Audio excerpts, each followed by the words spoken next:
Bismillahirrahmanirrahim. Assalamualaikum warahmatullahi wabarakatuh. Waalaikumsalam warahmatullahi wabarakatuh. Innal hamdalillah nahmaduhu wa nasta'inuhu wa nastaghfiruh wa na'udzu billahi min shururi anfusina wa min sayyiati a'malina. Man yahdihillahu fala mudilla lahu wa man yudlilhu fala hadiya lahu. Wa asyhadu an la ilaha illallah wahdahu la syarika lahu wa asyhadu anna Muhammadan abduhu wa rasuluhu la nabiyya ba'dah.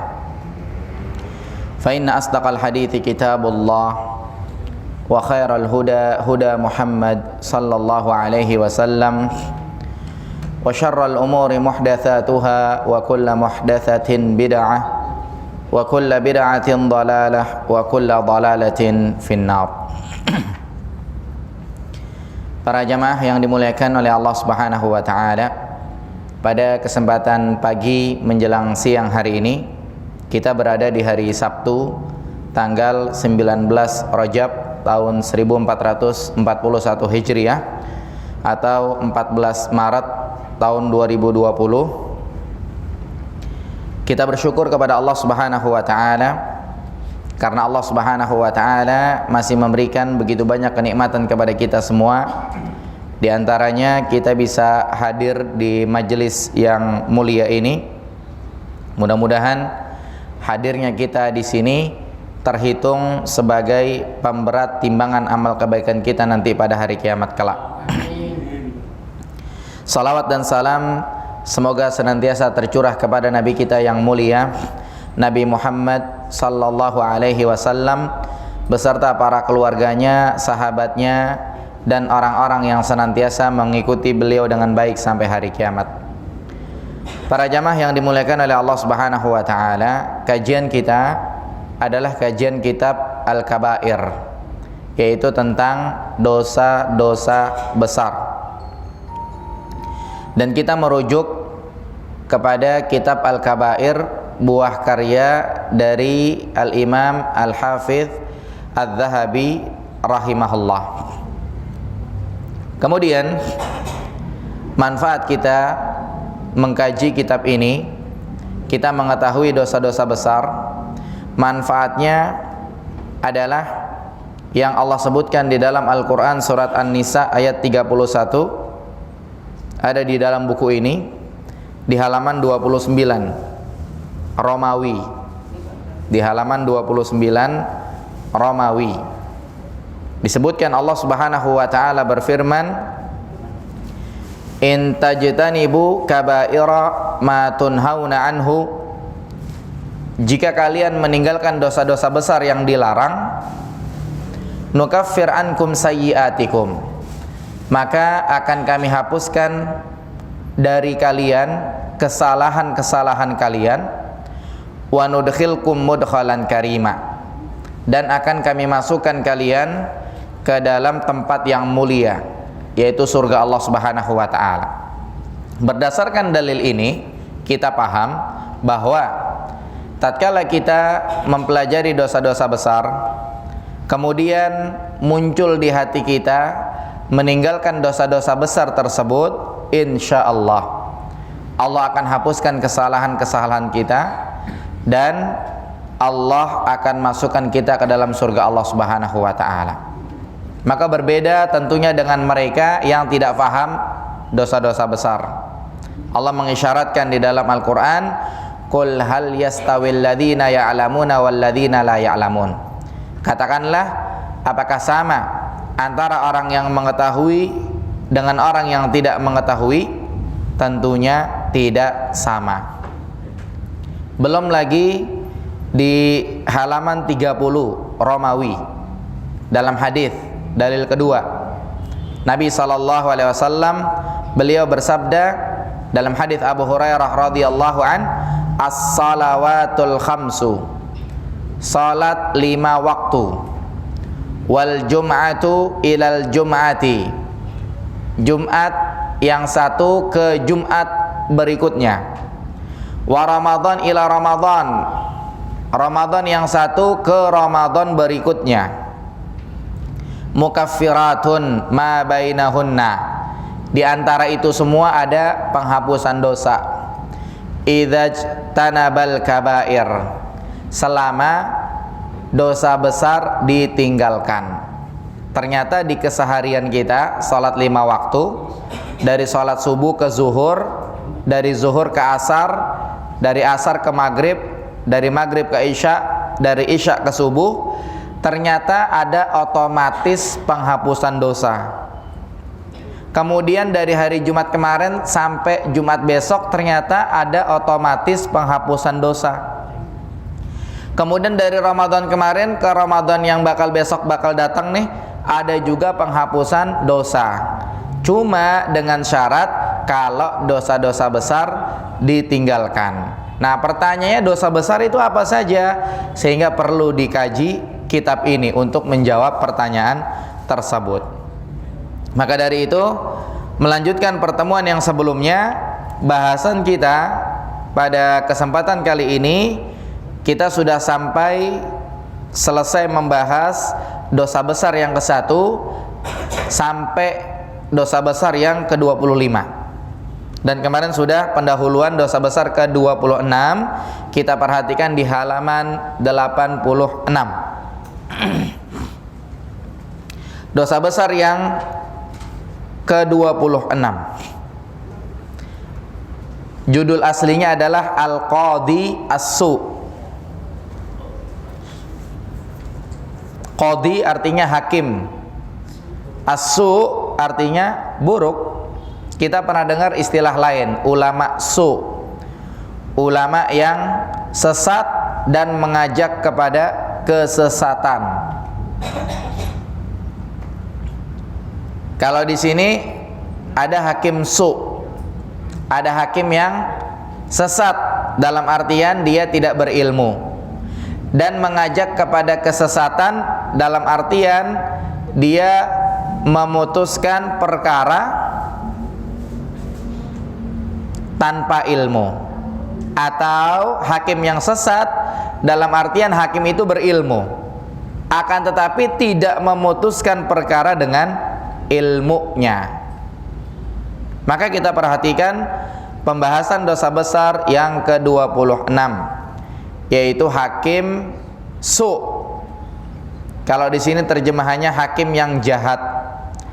Seperti biasa, kita akan simak dalil-dalilnya terlebih dahulu, kemudian baru kita akan dengarkan penjelasannya satu persatu. Kita baca dalilnya.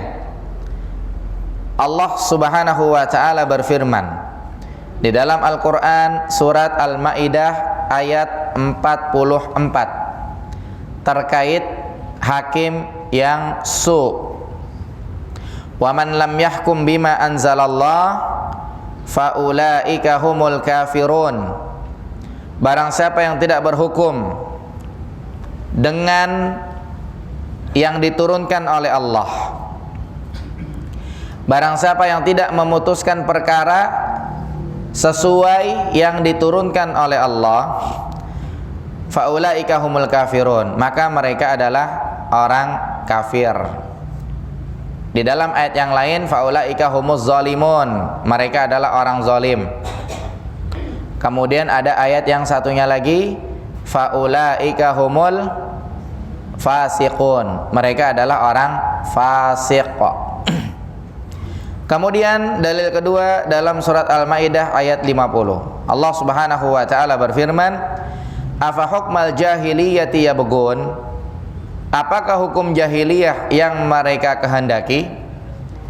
Apakah hukum jahiliyah yang mereka pilih? Kemudian dalil ketiga surat Al-Baqarah ayat 159. Allah Subhanahu wa taala berfirman, "Innal ladzina yaktumuna ma anzalna." Sesungguhnya orang-orang yang menyembunyikan apa yang kami turunkan, minal bayyinati wal huda, berupa keterangan-keterangan dan hidayah, mim ba'di ma bayyanahu lin-nasi fil kitab, setelah kami jelaskan kepada orang-orang, ada semuanya di dalam Alkitab. Ulaika yal'anuhumullah, maka mereka adalah orang yang dilaknat oleh Allah. wa yal'anuhumul la'inun, dan mereka adalah orang-orang yang dilaknat oleh semua yang bisa melaknat. Kemudian berikutnya penulis rahimahullah mengatakan Al-Hakim meriwayatkan dengan sebuah sanad yang tidak saya ridhoi di dalam sahihnya Al-Mustadrak. Jadi kata Imam Hakim, ada hadis tapi sanadnya saya tidak ridha, berarti di situ ada kekurangan dalam sanadnya. Disebutkan dari Talha bin Ubaidillah dari Nabi sallallahu alaihi wasallam bahwasanya beliau bersabda, la yaqbalullah salata imamin, Allah tidak menerima salatnya seorang imam, seorang pemimpin, hakama bi ghairi ma anzalallah, yang mana dia berhukum selain dengan yang Allah turunkan. Allah tidak menerima salatnya seorang hakim yang berhukum selain dengan yang Allah turunkan. Al-Hakim juga mensahihkan, tanggung jawab itu dibebankan kepadanya, tanggung jawab sahihnya dibebankan kepada Al-Imam Al-Hakim rahimahullah, dari hadis Buraidah. Dia berkata, Rasulullah SAW bersabda, qadin fil jannah, ada satu hakim di sorga, wa qadiyani finnar, dan ada dua hakim di neraka.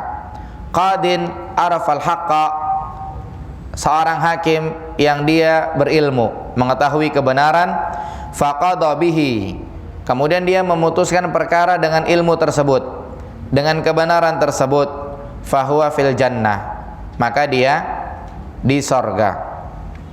Wa qadin arafal haqqa, dan ada hakim dia tahu kebenaran, fajara, akan tetapi sama dia dilanggar sengaja, muta'ammidan, sengaja, fahuwa finnar, maka dia di neraka.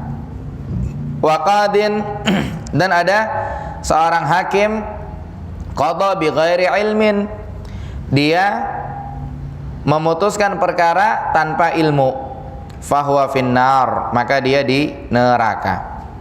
Saya berkata, kata Al-Imam Al-Hafidh Al-Zahabi rahimahullah, jadi setiap orang yang memutuskan hukum tanpa ilmu dan tanpa dalil dari Allah dan Rasulnya atas sesuatu yang diputuskannya itu, maka dia masuk dalam ancaman ini. Syarik meriwayatkan dari Al-A'mash, dari Sa'ad bin Ubaidah, dari Ibnu Buraidah, dari bapaknya, beliau berkata, Rasulullah SAW bersabda, qadiyani finnar, ada dua hakim di neraka, wa qadin fil jannah, kemudian ada satu hakim di surga. Fama dzanbul ladzi jahila, dan seterusnya hadisnya sampai selesai. Kemudian disebutkan apa dosanya orang yang enggak tahu apa-apa, hakim yang tidak berilmu tadi. Qala dzambuhu alla yakuna qadiyan hatta ya'lam, dosanya adalah harusnya dia jangan jadi hakim sampai dia berilmu. Yang lebih kuat darinya adalah hadis Ma'qil bin Sinan, yang tadi isnadnya kuat.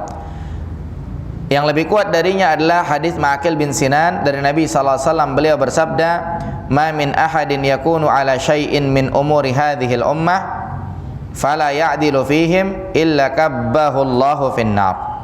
Ma min ahadin, tidaklah salah seorang, siapapun dia, yakunu ala syai'in min umuri hadhil ummah, dia megang satu urusan umat ini, jadi hakim dia, fala ya'dilu fihim, kemudian dia tidak berlaku adil, illa kabbahullahu finnar, melainkan Allah akan lemparkan dia ke neraka, Allah akan jurumuskan dia ke neraka.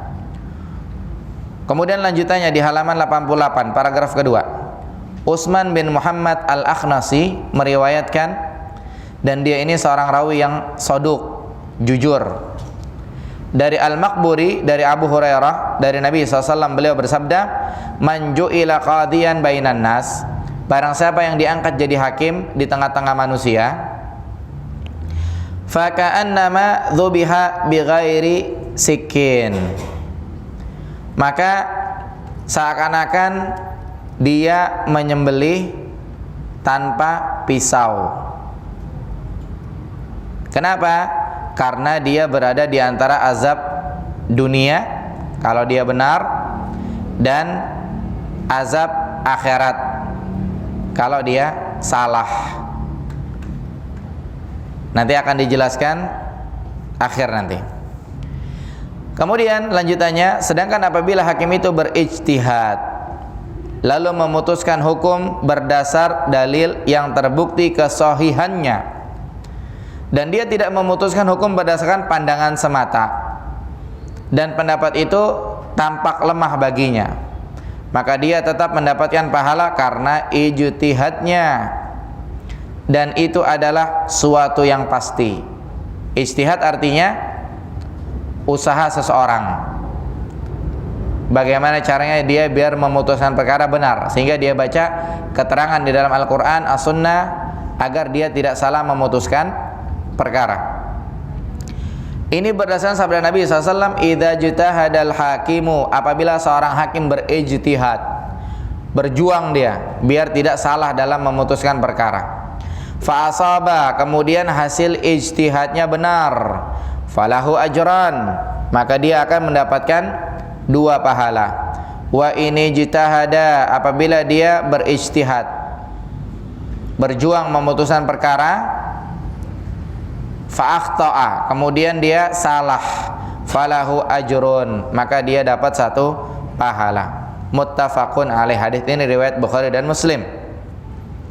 Dalam hadis ini kata penulis rahimahullah, Nabi SAW menyebutkan tingkatan balasan pahala apabila seorang hakim memang berijtihad dalam memberikan keputusan hukum. Sedangkan apabila dia ikut-ikutan atau taklid dalam keputusannya, maka dia tidak masuk dalam kebaikan tersebut. Kemudian seorang hakim haram memberikan keputusan hukum ketika dia berada dalam keadaan marah, terlebih atas lawannya. Dan apabila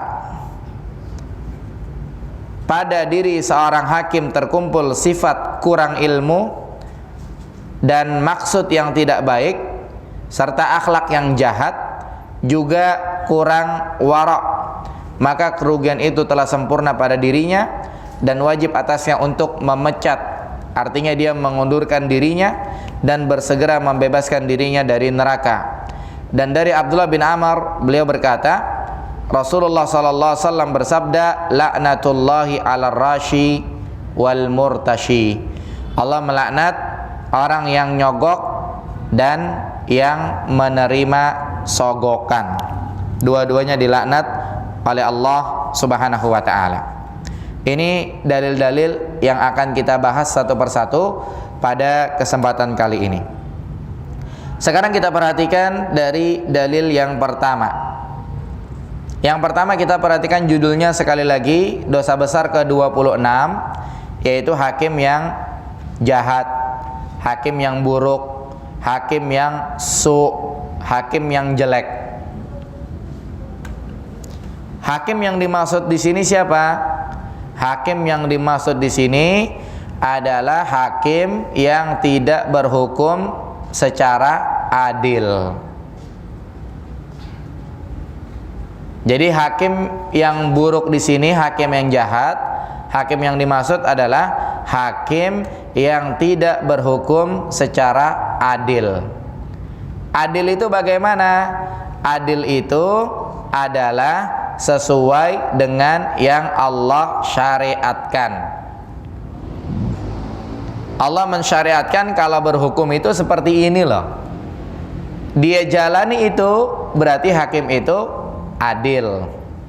Akan tetapi kalau dia tidak mau menjalani itu, dia berhukum berdasarkan hawa nafsunya, dia berhukum sesukanya, dia ngawur, dia zalim, dia curangin itu orang-orang, dia jahat kepada orang-orang yang dia hakimi, keputusannya tidak adil karena tidak berdasarkan ilmu, dia lebih mengikuti hawa nafsunya, dia masa bodoh sehingga tidak mengikuti sesuai dengan yang telah Allah syariatkan kepadanya. Kalau berhukum itu seperti ini dan seperti ini, maka ini yang dimaksud dengan hakim yang bisa hakim resmi, ya, hakim yang besar, hakim pengadilan, atau bisa jadi hakim kecil-kecilan. Kadang-kadang kita jadi hakim, ada orang ribut, ya kan? Maka kalau kita berhukum atau kita menghakimi orang berdasarkan hawa nafsu, kita curangin yang satu lagi, maka ini hakim yang dimaksud, dan itu berbahaya. Jangan punya pikiran ini hakim berarti pengadilan ini, pengadilan itu. Tidak.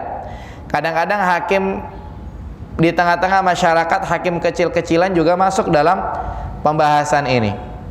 Sebagaimana pembahasan sebelumnya tentang pemimpin atau penguasa yang zalim. Ya, pemimpin yang zalim. Jangan dipikir pemimpin yang resmi, tapi pemimpin kecil-kecilan dalam rumah tangga pun kehitung. Makanya penting kita membahas pembahasan ini. Ada beberapa dalil yang menunjukkan bahwasannya ini merupakan dosa besar. Di antaranya dalil yang pertama kita lihat surat Al-Maidah ayat 44.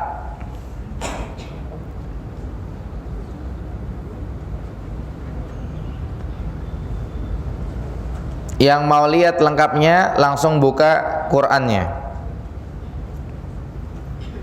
Di Quran itu disebutkan ada ayat 44 sampai 47. Di ayat 44 dikatakan, "Wa man lam yahkum bima anzalallah faulaika humul kafirun." Barang siapa yang dia tidak berhukum sesuai dengan yang diturunkan Allah, maka dia orang kafir.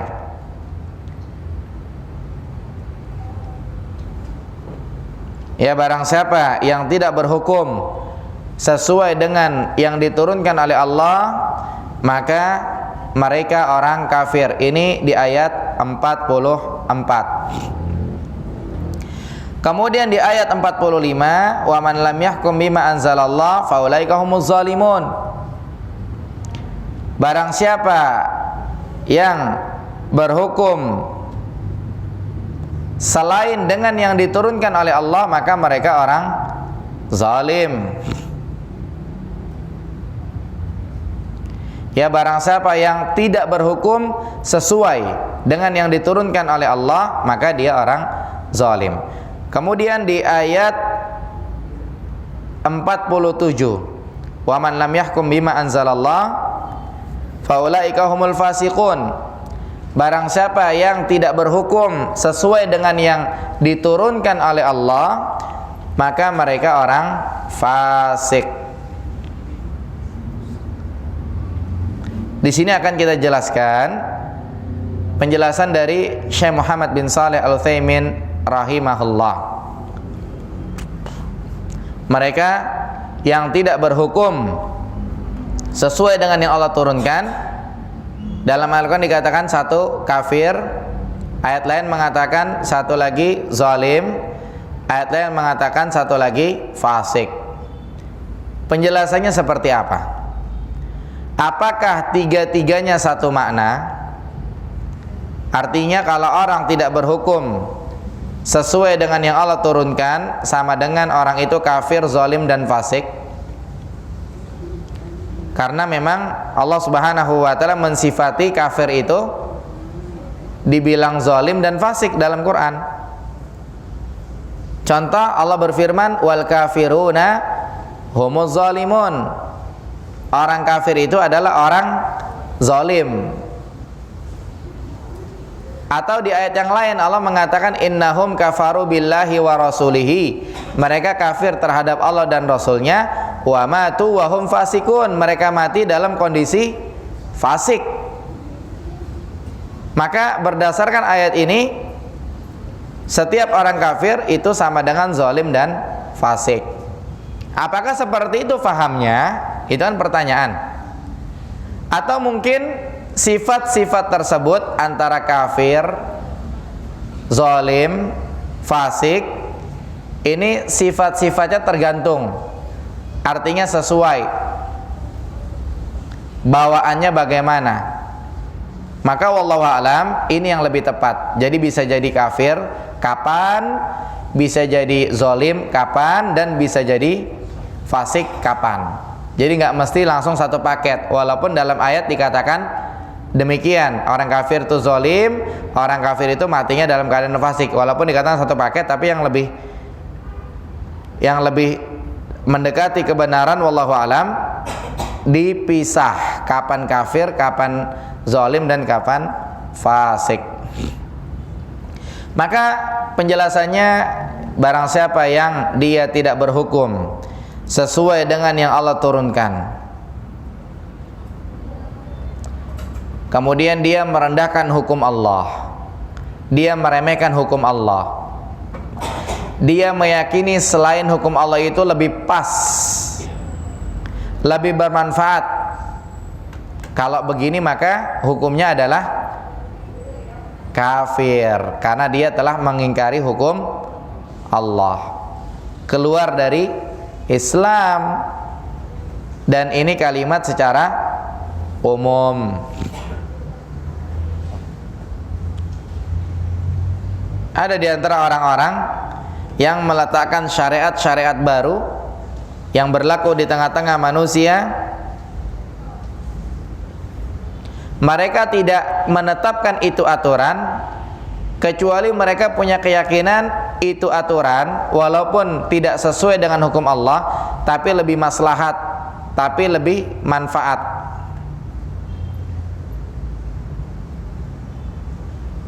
Harusnya normalnya bawaan secara fitrah, harusnya tidak ada aturan selain aturan Allah yang lebih manfaat.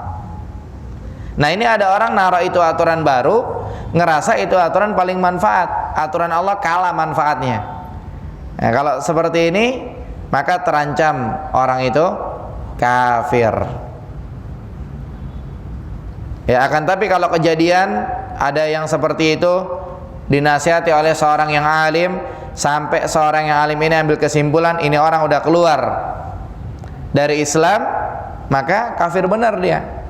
Akan tapi bukan kita yang mengambil kesimpulan itu, ya, akan tapi para ulama. Itu yang pertama. Kapan dia kafir?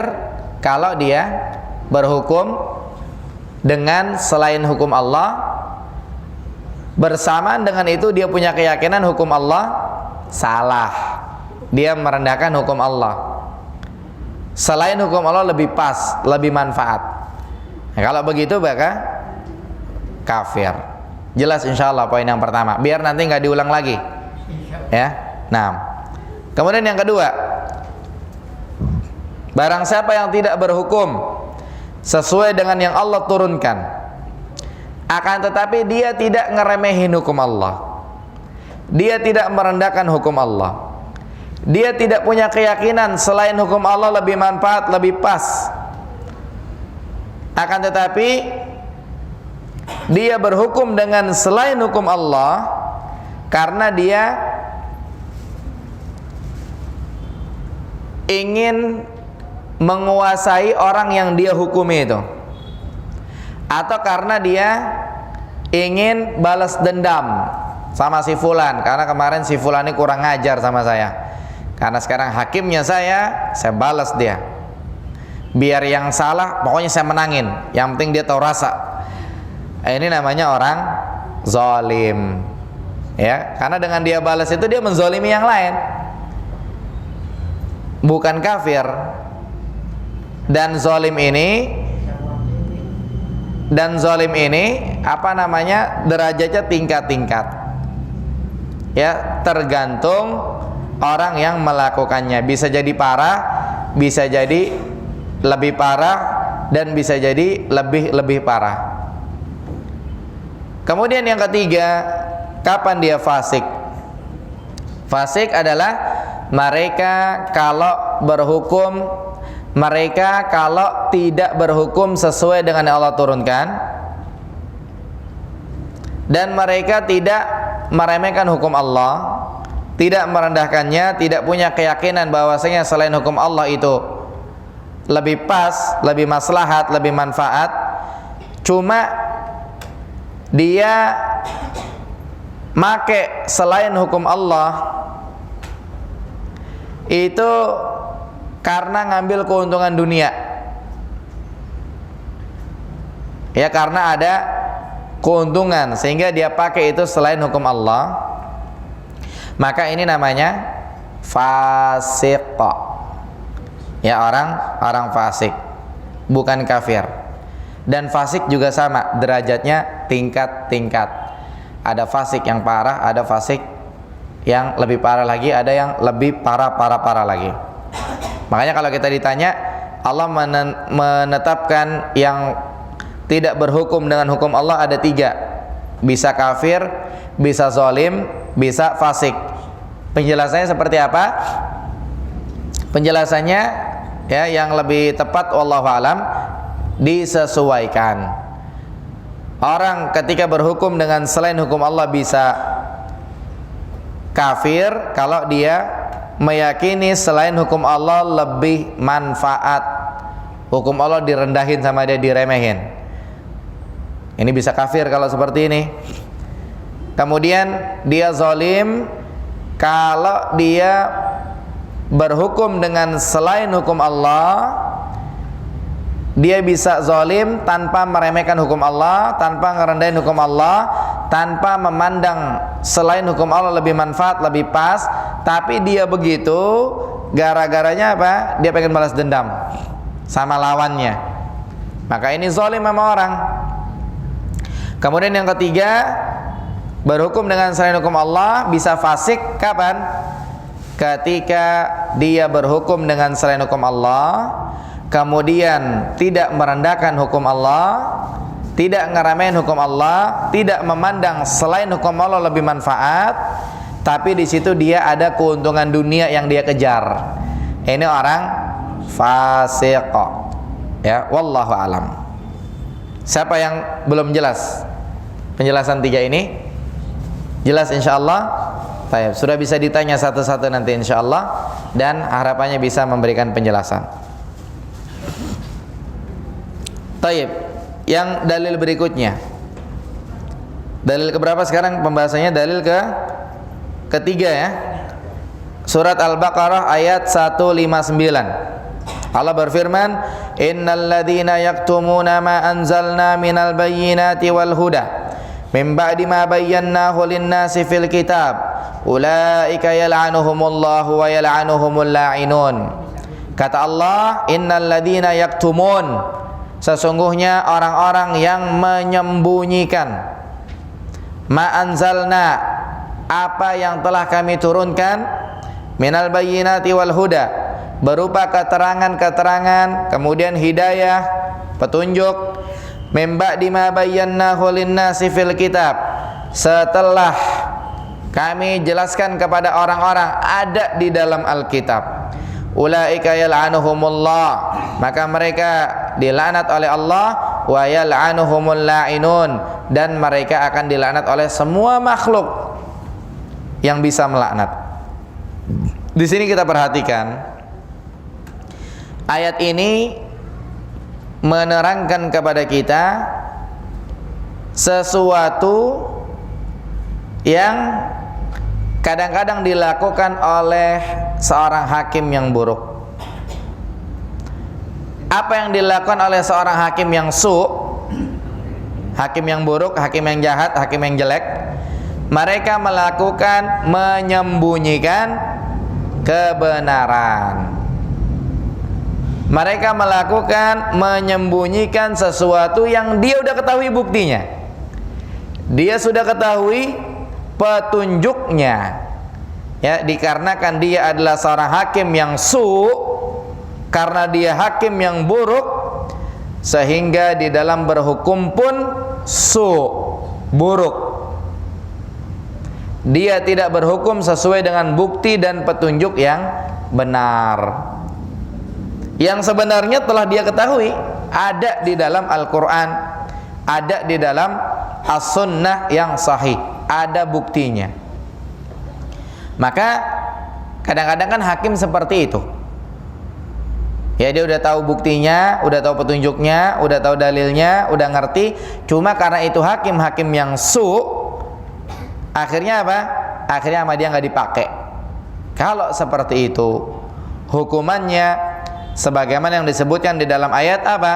Ulaika yal'anuhumullah wa yal'anuhumul la'inun. Mereka akan dilaknat oleh Allah dan akan dilaknat oleh semua yang melaknat mereka. Dan sekali lagi, ya, hakim jangan kebayang hakim pengadilan doang. Kadang-kadang di satu masalah yang jadi hakim itu kita. Kadang-kadang kita tahu itu salah tapi kita umpetin. Kadang-kadang kita punya bukti tapi nggak kita tongolin. Ya. Akhirnya yang satu kita belain. Padahal dia salah gitu kan. Ini juga kena ancaman ayat ini, maka kita hati-hati. Kemudian yang berikutnya, ada dua hadis riwayat Al-Hakim. Yang pertama dengan sanad yang tidak aku ridhoi, kata Al-Hakim. Disebutkan dalam kitabnya Al-Mustadrak, hadis Talha bin Ubaidillah dari Nabi SAW. Beliau bersabda, la yaqbalullahu salata imamin hakama bighairi ma anzalallah. Allah tidak menerima salatnya seorang imam, salatnya seorang pemimpin, salatnya seorang hakim yang berhukum selain dengan yang Allah turunkan. Salatnya tidak akan diterima. Ini hakim siapa? Ya, hakim bisa kita imam di sini. Karena kullukum ra'in wa kullukum mas'ulun an ra'iyati. Setiap kalian itu adalah hakim. Ya, dan setiap hakim itu akan tanggung jawab. Setiap kalian pemimpin dan setiap pemimpin itu akan tanggung jawab. Kemudian Al-Hakim juga mensahihkan. Ya, yang mengatakan sahih adalah Imam Al-Hakim. Dari hadits Buraidah dia berkata, Rasulullah SAW bersabda, qadin fil jannah. Ada satu hakim di sorga. Wa qadiyani finnar. Ada dua hakim yang lainnya di neraka.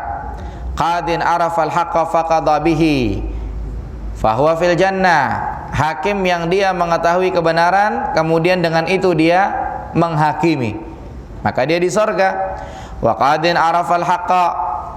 Dan ada hakim yang dia tahu kebenaran, fajara, akan tetapi kebenaran yang dia tahu sama dia dilewatin begitu aja, muta'ammidan, sengaja lagi, fahuwa finnar, maka dia di neraka. Wa qadin qadha bi ghairi ilmin.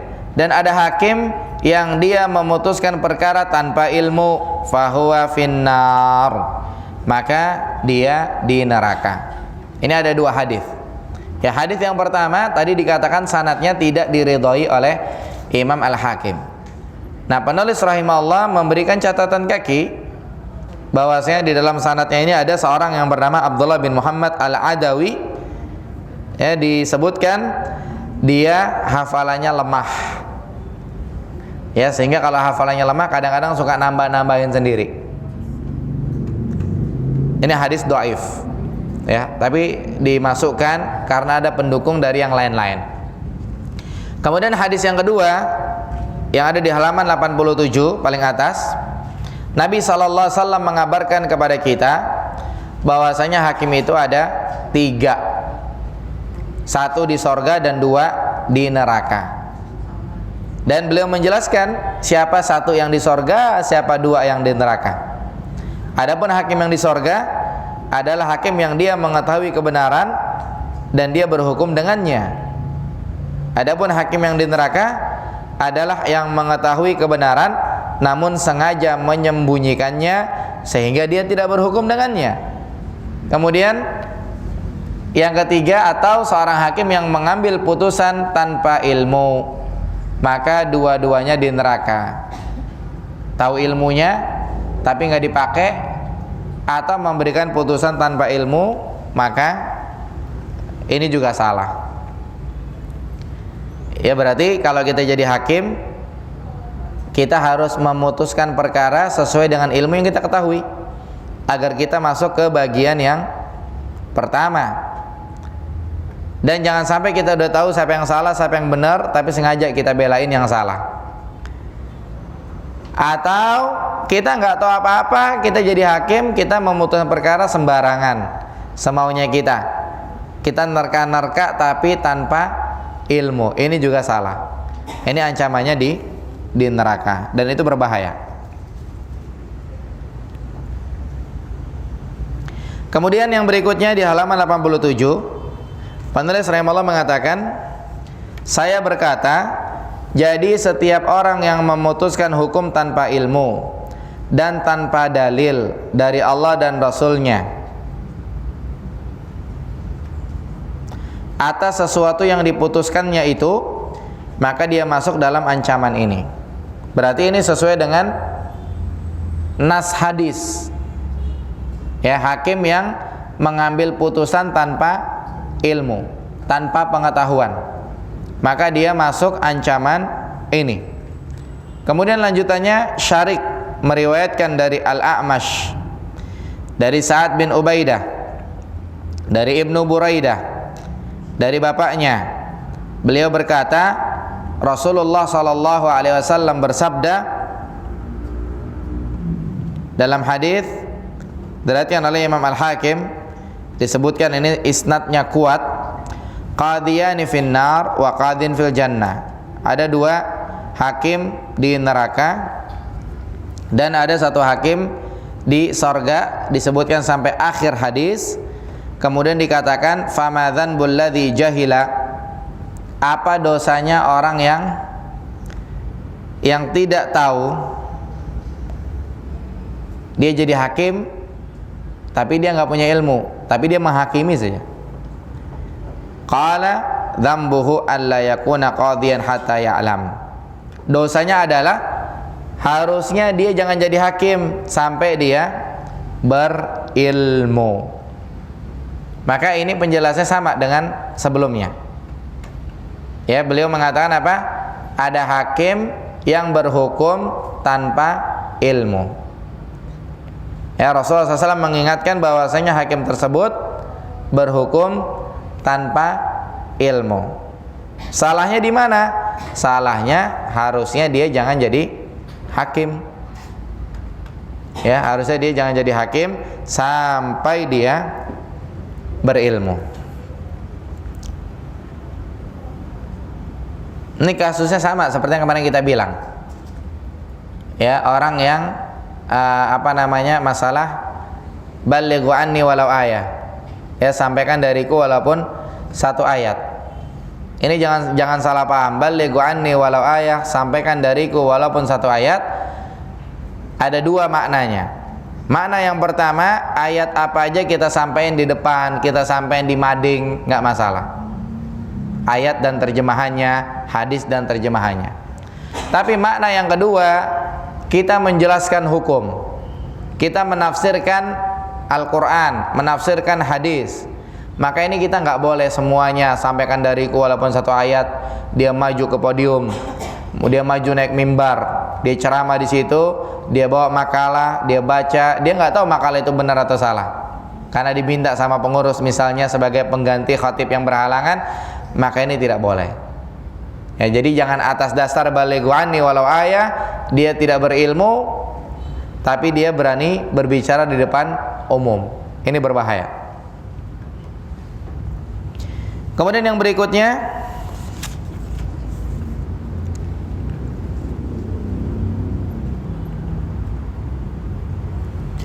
dalil terakhir di halaman 87, ya, yang lebih kuat dari sebelumnya adalah hadis Ma'qil bin Sinan.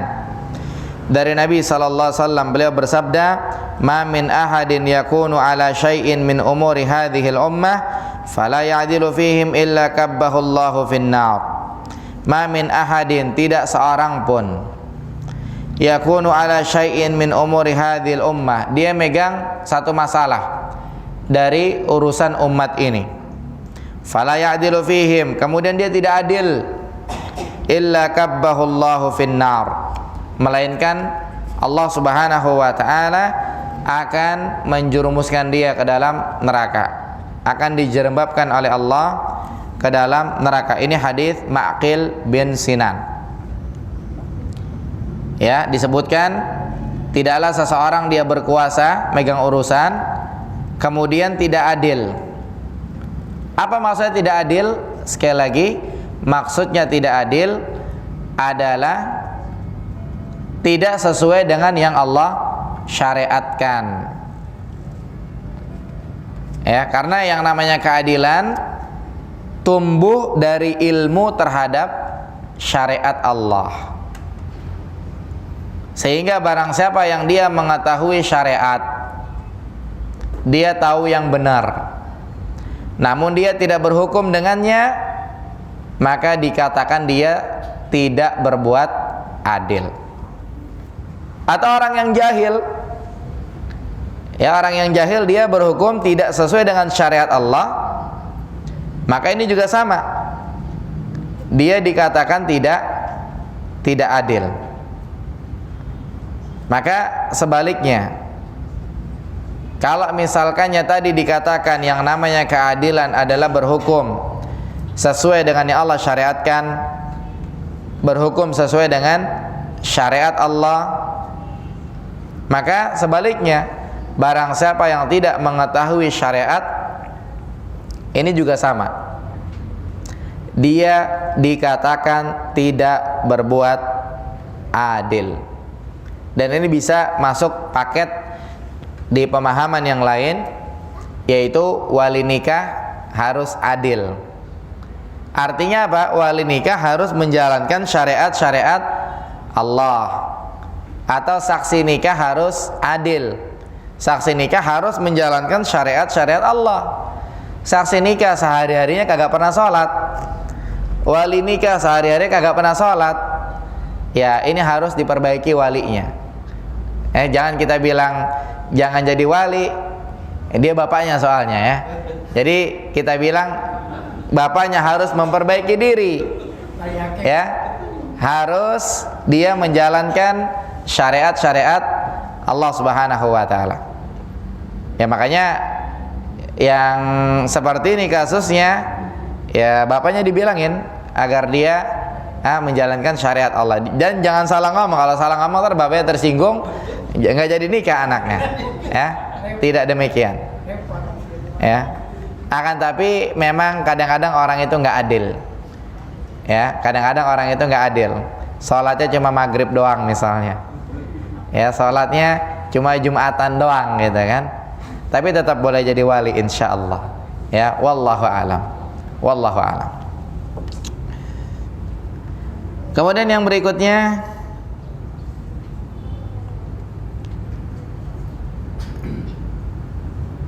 hadis Utsman bin Muhammad Al-Akhnasi.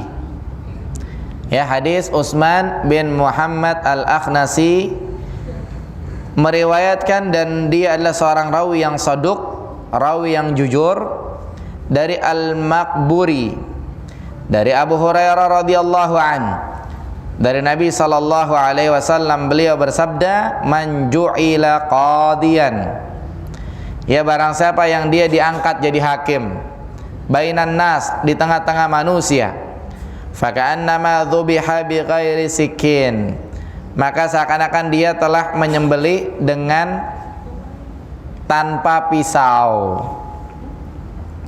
Nah, kenapa? Karena dia berada di antara azab dunia. Kalau dia benar, orang pada nggak demen, ya kan?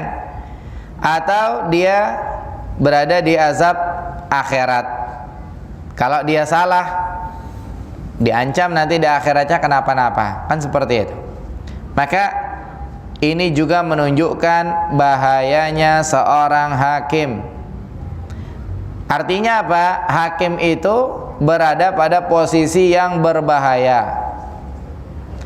Dan seorang hakim, dia harus berjuang istiqomah terus agar senantiasa putusannya sesuai dengan hukum Allah dan benar.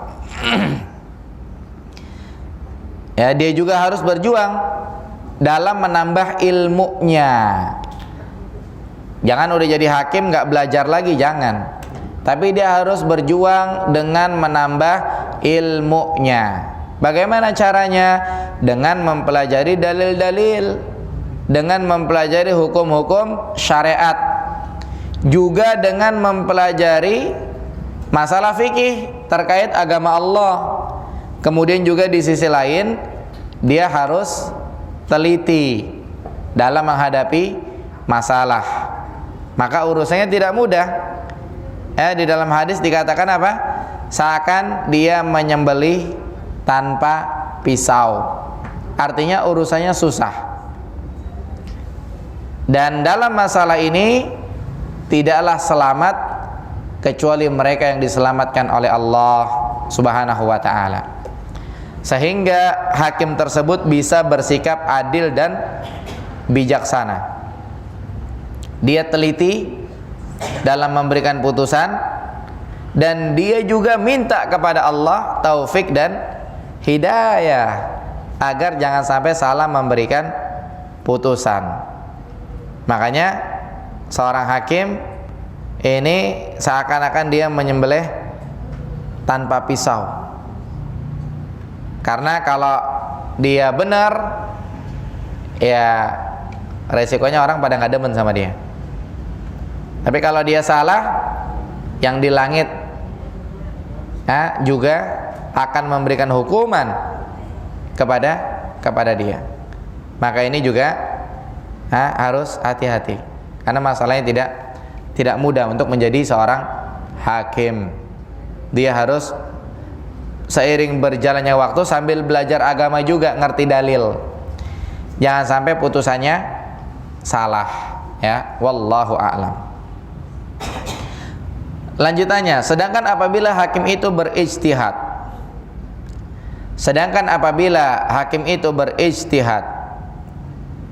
Ijtihad, apa artinya ijtihad? Ijtihad itu kalau bahasa sederhananya nebak-nebak gitu. Ngira-ngira. Tapi pakai ilmu. Ya. Kayak contoh nih, ada perkiraan cuaca. BMKG kan mereka ada teorinya, ada ilmunya. Beda sama kita, atau beda sama sebagian orang lah ya. Dia ijtihad juga, ya ijtihad juga. Ijtihad dia ijtihad dia ini hari bakal hujan. Kenapa? Karena habis nyiram kucing dia. Nah ini ngira-ngira tapi kagak nyambung, ya kan? Ijtihad nggak kayak begitu. Kalau ijtihad dia ngira-ngira tapi nyambung. Dia berijtihad. Contoh seperti ini, ijtihad udah ada dari zaman Nabi SAW. Contoh Nabi mengatakan apa? Nabi mengatakan tidak ada salat asar kecuali di Bani Qainuqa. Ada dua orang sahabat jalan bareng. Yang satu pahamnya salat asar harus di Bani Qainuqa. Kemudian yang satu lagi pahamnya salat asar waktunya sama kayak di Bani Qainuqa. Akhirnya anggap aja jam 3 sore lah. Ya, yang satu mikirnya udah jam 3 nih, walaupun kita belum nyampe sana tapi udah masuk waktu asar. Dia sholat tuh. Ya kan, beristihad dengan sabda Nabi SAW, tidak ada salat asar kecuali illa fi Bani Qainuqa. Dalam konteks hadisnya seperti itu. Akhirnya dia salat asar udah jam 3. Yang satunya lagi enggak, harus di sana. Ya kan? Akhirnya dia di sana. Itu ijtihad. Ijtihad ada dalilnya dia punya nerka-nerka, dia punya patokan. Nah, di sini lihat. Sedangkan apabila hakim itu berijtihad, dia nerka-nerka tapi ada patokan-patokannya. Patokannya apa? Ilmu yang dia punya.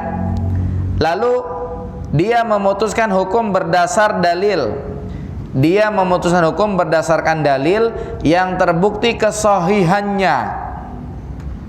Beda dia memutuskan hukum berdasarkan dalil yang hadis-hadisnya dhaif, dalil-dalil dhaif. Ini namanya kagak ijtihad. Harusnya ngecek dulu, ngecek sana, ngecek sini, buka kitab ini, buka kitab itu. ijtihad, ada usahanya begitu. Jadi dia memutuskan hukum berdasarkan dalil yang terbukti kesahihannya. Dan dia tidak memutuskan hukum berdasarkan pandangan manusia semata. Wah, ini aja, ini aja, ini aja. Tidak.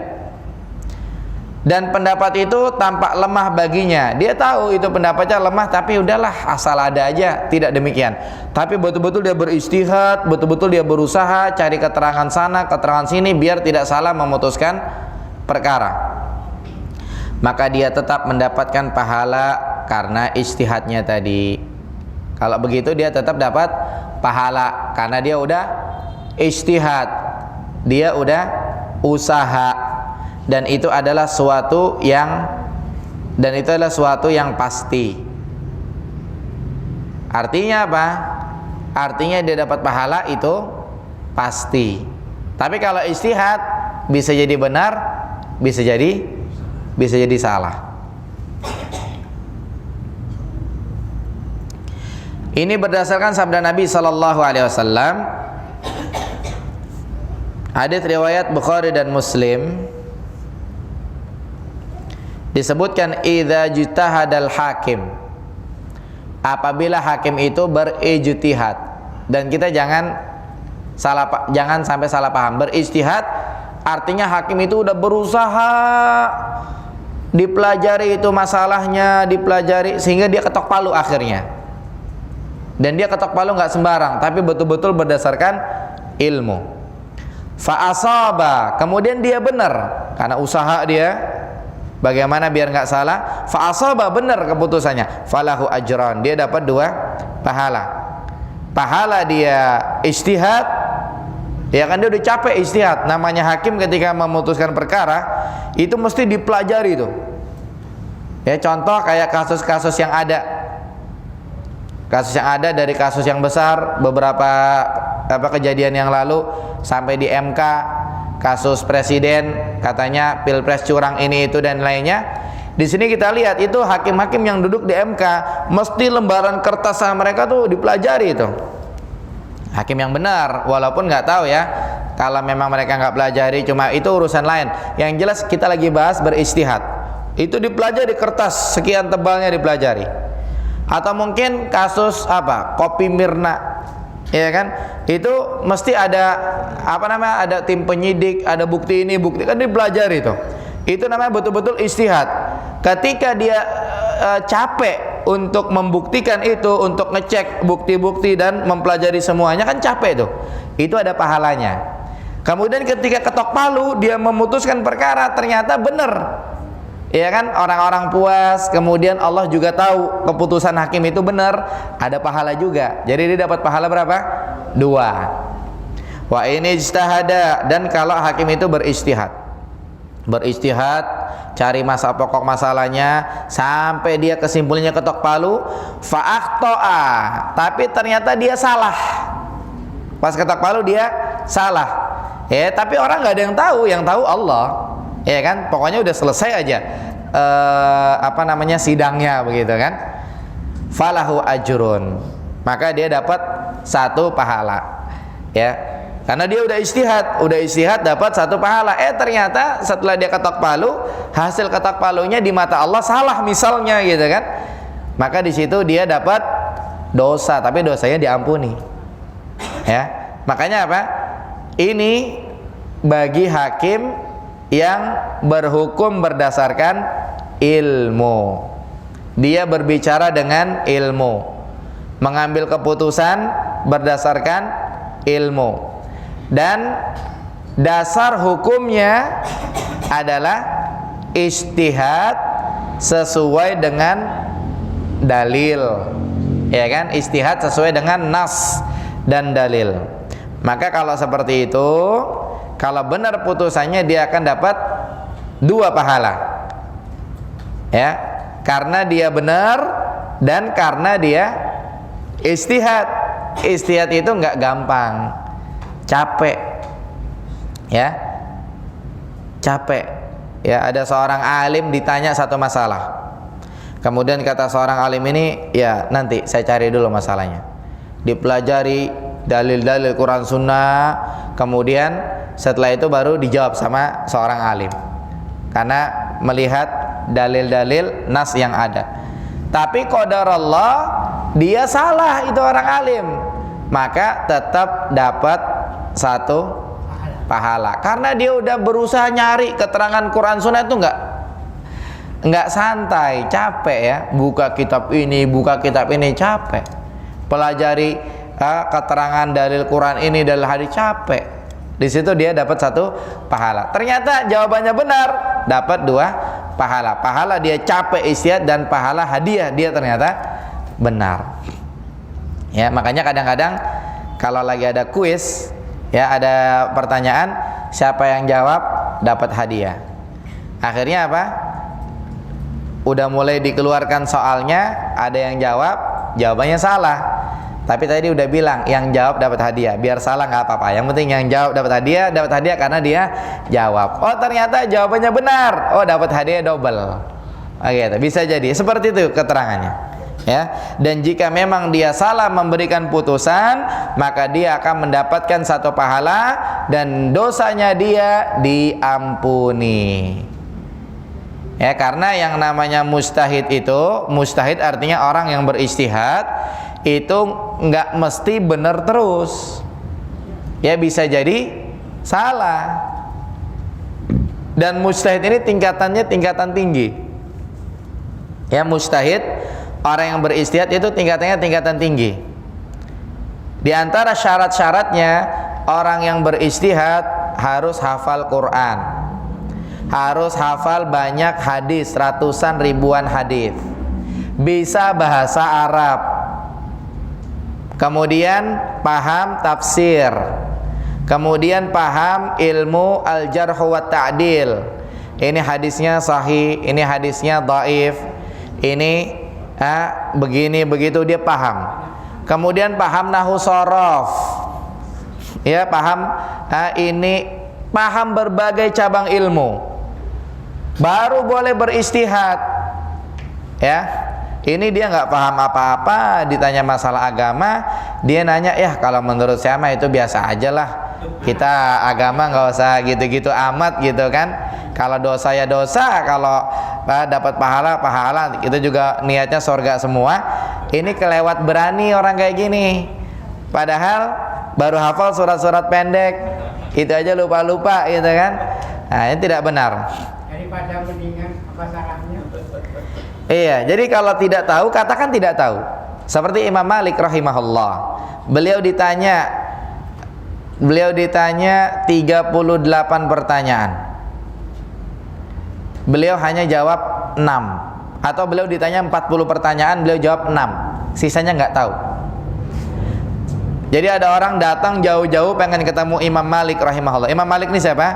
Imam kota Madinah. Imam kota Madinah, Imam Malik rahimahullah, dikenal. Ya, akhirnya didatangin sama orang, ditanya 40 pertanyaan, jawab cuma 6. Kemudian orang ini protes, wahai Imam Malik, saya udah jauh-jauh datang dari kampung kemari, 40 pertanyaan, jawabannya cuma 6, sisanya wallahu a'lam. Habis itu kata Imam Malik, kalau kamu mau, sekarang kamu ke pasar, kamu teriak, bilang, saya nanya sama Malik, 40 pertanyaan dijawab cuma 6. Bilang, itu saya orangnya gitu. Jadi istilahnya nggak usah malu gitu kan. Kalau memang nggak tahu, ya bilang aja nggak tahu. Jangan ngerasa dia senior, kemudian ngerasa udah lama ngaji, ditanya kok kagak tahu, gimana. Akhirnya dia jawab, dia jawab seadanya, atau lebih dari itu dengan hawa nafsu. Ini parah, jangan. Ya. Dan tidak tahu itu para ulama membahasakan nisful ilmi, setengah ilmu. Ya, jadi ditanya satu pertanyaan, nggak tahu, itu setengah ilmu. Makanya kalau kita punya guru, ditanya apa aja bisa, wah itu apa namanya, hati-hati gitu kan sama guru kayak gitu. Tapi kalau kita punya guru, ditanya ya kadang-kadang wallahu alam, kadang-kadang kagak tahu, wah itu mantap, guru seperti itu bagus gitu kan. Nggak semuanya tahu, bukan berarti Nah, orang mikirnya wah ini mah apa aja bisa gitu kan. Nah, tidak demikian. Ya sama seperti yang pernah kita sampaikan dalam majelis Bukhari, majelis Sahih Bukhari. Jadi ada satu majelis Sahih Bukhari, kemudian syekhnya ditanya, syekhnya ditanya, wahai syekh, orang udah nyampe ke bulan, kita masih di sini-sini aja, gimana ya syekh? Kemudian syekhnya bilangnya apa? Orang ini kan makhluk, bulan itu kan makhluk. Makhluk nyampe ke makhluk biasa aja kali, kata syekhnya. Ya, biasa aja lagi makhluk sampai makhluk. Adapun kita makhluk, kita hadir di sini majelis Sahih Bukhari, kita makhluk pengen nyampe ke Tuhan, pengen nyampe ke Allah. Tentunya lebih istimewa kita. Dari bab 1 dipelajari bab 2 dan seterusnya. Adapun Anda yang bertanya, Anda nyampe ke bulan juga kagak, bareng sama kita juga kagak. Nyampe ke Allah enggak, ya, karena dia ngerasa duduknya enggak manfaat, duduknya cuma gitu-gitu aja dari dulu gitu kan, padahal tidak demikian. Seperti yang kita hadir di sini sekarang, kita udah nyampe dosa besar ke 26, ya, tidak terasa, ya. Jadi jangan dikira duduk kita begini-gini sia-sia, tidak. Sama juga jangan dikira jawaban wallahu a'lam, jawaban kita nggak tahu sia-sia, jangan dikira sia-sia, itu tidak, ya, mesti ada manfaatnya. Kita ditanya masalah dunia aja, tahu alamat ini nggak pak? Oh nggak tahu, tanya orang yang di depan, selesai. Jangan kita kerjain dia, ya, pokoknya ke depan, belok kanan, belok kiri, ntar tanya lagi di sana gitu, ya, dia malah bingung. Kalau kita nggak tahu ya nggak tahu gitu kan.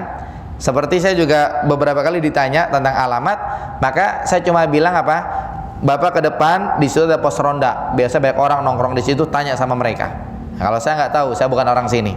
Kadang-kadang seperti itu, dan itu lebih selamat, ya. Maka kalau itu hakim benar, dia udah berusaha semaksimal mungkin agar dia tidak salah dalam memberikan keputusan. Dia betul-betul memang yang dia usahakan adalah keadilan dan kebenaran. Betul-betul dia mengikuti dalil, bukan hawa nafsu. Akan tetapi sudah begitu masih salah juga dia, maka kesalahannya diampuni dan dia tetap dapat pahala karena dia udah usaha, udah ijtihad. Lafaz hadis yang lain disebutkan di catatan kaki di halaman 88. Idza hakamal hakimu, apabila seorang hakim berhukum, fajtahada, kemudian dia berijtihad, fa asaba, kemudian dia benar, falahu ajran, maka dia dapat 2 pahala. Pahala ijtihadnya, usahanya dia, sama pahala benernya. Wa idza hakama, apabila dia berhukum, fajtahada, kemudian dia berijtihad, fa akhta'a, kemudian dia salah, falahu ajrun, maka dia dapat 1 pahala karena dia udah usaha, udah ijtihad. Ya, begitu juga dengan seorang yang alim, seorang mujtahid yang tadi kita sebutkan. Dan mujtahid ini syaratnya berat. Kayaknya kita belum nyampe ya tingkatan mujtahid. Itu tingkatan mujtahid itu pelajaran saya terakhir di usul fikih. Jadi usul fikih itu kan belajar tentang hukum ini, tentang hukum, tentang makna wajib, sunnah, kemudian makna perintah, larangan, kemudian dalam masalah ini, dan seterusnya sampai di akhir bahasanya tentang mujtahid. Biar selesai mempelajari kitab jangan ngerasa gagah, ya, karena ada tingkatan mujtahid. Siapa mereka? Ya, di antaranya tadi harus hafal Quran, harus bisa ini, bisa ini, bisa ini, bisa ini, bisa ini. Ya, kita belum nyampe lah, ya, sehingga kalau kita nggak tahu, yang lebih selamat kita katakan tidak tahu. Kemudian lanjutannya, penulis rahimahullah mengatakan dalam hadis ini, Nabi SAW menyebutkan tingkatan balasan pahala apabila seorang hakim memang berijtihad dalam memberikan keputusan hukum, sedangkan apabila dia ikut-ikutan atau taklid dalam keputusannya, maka dia tidak masuk dalam kebaikan tersebut. Artinya apa? Jika putusan hakim tersebut tidak berlandaskan dalil, tanpa meneliti dalil dia, tanpa meneliti dalil-dalil dari Al-Quran, dari Sunnah, maka ini namanya belum berijtihad. dia belum berjuang namanya. Dan hukum yang dimaksud sebelumnya, dia akan mendapatkan 2 pahala, dia akan mendapatkan 1 pahala. Hukum itu berlaku bagi mereka yang beristihad berdasarkan Al-Quran dan As-Sunnah dengan faham yang sahih. Benar-benar dia teliti, ya, sehingga dasar keputusannya adalah ilmu Al-Quran dan As-Sunnah. Akhirnya dia benar, dapat tuh 2 pahala. Akhirnya dia salah, dapat tuh 1 pahala. Tapi kalau dia nggak beristihad, langsung dia mengeluarkan hukum, langsung dia ketok palu, maka nggak berlaku itu. Kalau benar dapat 2 pahala, kalau salah dapat 1 pahala. Jadi hukum ini benar dapat 2 pahala, salah dapat 1 pahala buat hakim yang berijtihad. Jangan kita ngerasa gagah udah diangkat jadi hakim, udahlah gampang. Yang saya tahu dalam hadis itu kalau hakim itu dijamin, ya, kalau benar dapat 2 pahala, kalau salah dapat 1 pahala. Udah bismillah, bismillah. Padahal dia kagak ngerti, ya kan? Ini bahaya. Ya, tapi harus istihad, harus capek, baru di situ ada pahala. Ya, kalau lenggang, ya, asal santai, maka nggak berlaku benar 2 pahala, salah 1 pahala. Nah, kemudian yang selanjutnya,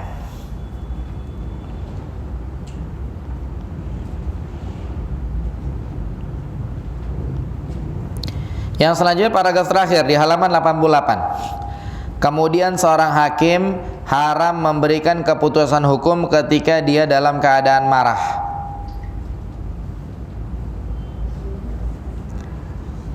Ya, sekali lagi, kemudian seorang hakim haram memberikan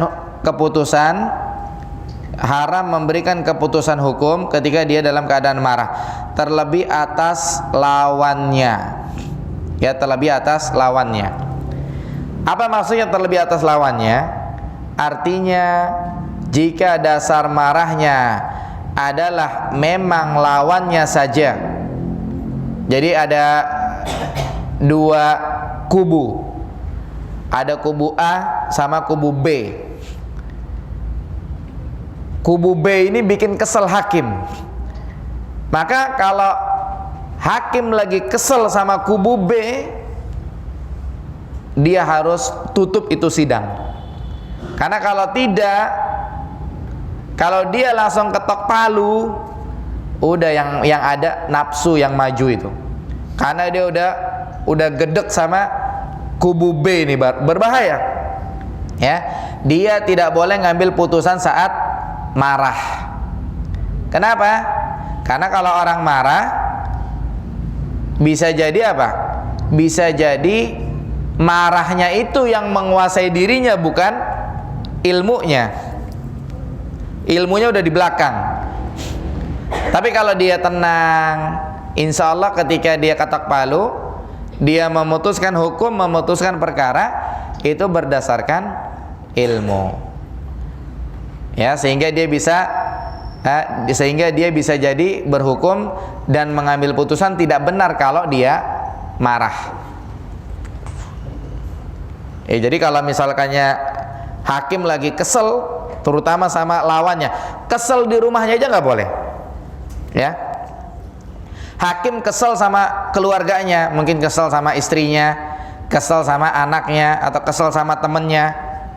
Apalagi yang dikeselin ini adalah orang yang lagi dihakimin itu. Wah, udah habis nanti orang yang lagi dihakimin. Dia kesian gitu kan. Sisi yang lain hakimnya zolim, kesian juga, hakimnya juga habis nanti di hadapan Allah Subhanahu wa ta'ala. Makanya dalam hadis disebutkan, maknanya, aku minta kepadamu berkata benar pada kondisi ridho dan pada kondisi marah. Kita kalau berkata benar pas kondisi ridho itu enteng. Ya, ketika kita kondisinya kondisi ridho, berkata benar itu enteng. Tetapi berkata benar pas kita lagi marah itu susah. Ya, tapi ketika kita lagi ridho itu enteng. Contoh, ada rumah nggak dipakai, ditempatin sama seseorang, diizinin sama yang punya rumah. Taunya orang-orang ini rumahnya dia gitu, padahal dia cuma nempatin doang. Akhirnya pas lebaran mungkin ya, namanya silaturahmi kan, kondisi ridho tuh, cerita. Akhirnya dia bilang, ya ini rumah saya cuma numpang doang, bukan rumah saya gitu kan, ridho gitu. Tapi kalau dia lagi marah, kesel sama tetangga, ya kan, tetangga udah ngomong-ngomong itu rumah dia cuma numpang doang, wah dia nggak terima tuh. Yang ada nafsu, ini rumah saya, dari dulu saya di sini dan lain-lain gitu kan. Makanya dalam hadis maknanya disebutkan berkata benar pada kondisi ridho dan marah. Kalau kondisi ridho enteng-enteng aja kita berkata benar. Tapi kalau kondisi marah susah. Makanya sebagaimana disebutkan dalam hadis lainnya, orang yang marah itu disuruh diam. Ya, orang yang marah disuruh diam. Artinya pas marah itu jangan ngomong. Ya, karena kebanyakan orang kalau pas marah dia ngomong, itu ngomongnya semaunya. Makanya dia harus diam. Ya, dia harus diam sampai marahnya habis, sampai dia tenang, baru dia ngomong. Ya, kita lihatlah kalau ada dua orang di jalan lagi berantem gitu kan, apa aja diomong gitu kan. Iya, maka dari itu seorang hakim apabila dia lagi marah, apalagi marahnya sama orang yang lagi dihukumi, itu dia harus tutup sidang. Jangan lanjut sidang. Jangan dia ketok palu, jangan ngambil keputusan. Akan tapi dia tunggu, dia pending dulu, dia tunda dulu sampai dia tenang, sampai marahnya reda. Gimana Ustadz kalau marahnya nggak reda-reda? Berarti sidang nggak jalan-jalan. Jangan jalan-jalan sidang ya. Ya harus reda dulu. Hakimnya suruh haji dulu deh. Ya, hakimnya suruh umrah dulu, biar tenang dulu pokoknya. Kemudian setelah itu baru dilanjutkan sidangnya. Ya, karena tidak boleh seorang hakim itu haram memberikan putusan ketika dia lagi marah. Lanjutannya,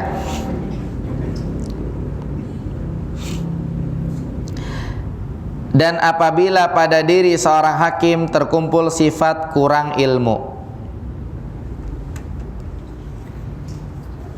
dan maksud yang tidak baik serta akhlak yang jahat, juga kurang wara', maka kerugian itu telah sempurna pada dirinya dan wajib atasnya untuk memecat, maksudnya mengundurkan dirinya dan bersegera membebaskan dirinya dari neraka. Lihat di sini, ya. Dan apabila pada diri seorang hakim terkumpul sifat kurang ilmu, hakimnya kurang ilmu, dan maksud yang tidak baik, hakimnya dia jadi hakim punya niatan nggak baik. Ntar kalau jadi hakim, terima sogokan ini, itu biar cepet banyak duit gitu kan. Dia punya niatan yang nggak baik, serta dia punya akhlak yang buruk. Akhlaknya begitu, doyan harta-harta haram misalnya. Kemudian dia kurang wara'. Kurang wara' artinya apa? Kalau wara' itu apa wara'? Wara' sesuai dengan Al-Quran dan As-Sunnah. Kurang wara' berarti sama Quran Sunnah dia agak masa bodoh, mengenyampingkan begitu. Hakimnya kurang wara', berarti sempurna banget itu hakim. Ruginya, ya. Karena apa?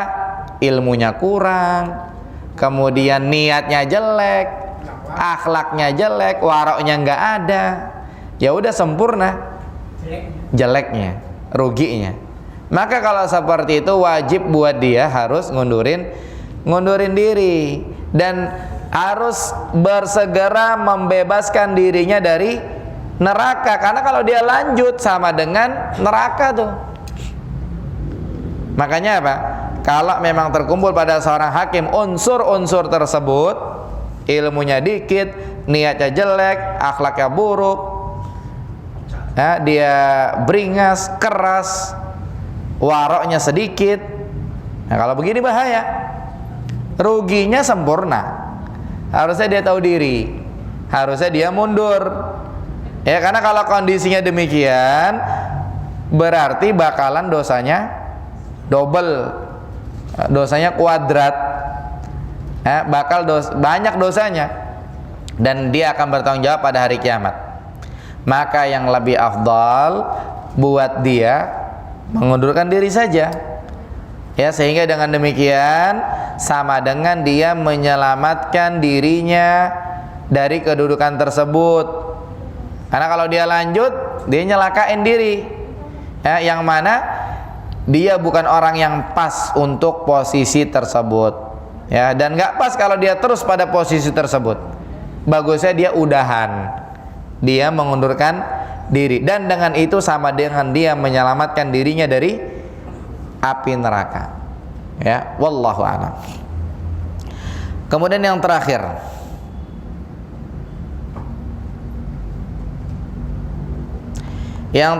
hadis Abdullah bin Amr.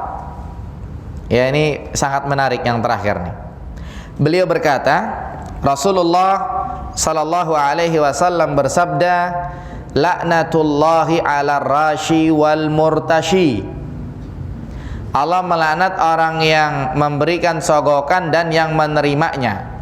Orang yang nyogok dilaknat, orang yang terima sogokan juga dilaknat. Kita perhatikan, ya.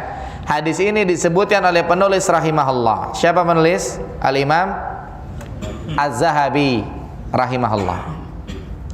Disebutkan oleh penulis rahimahullah di dalam pembahasan ini. Kenapa? Karena sesuai.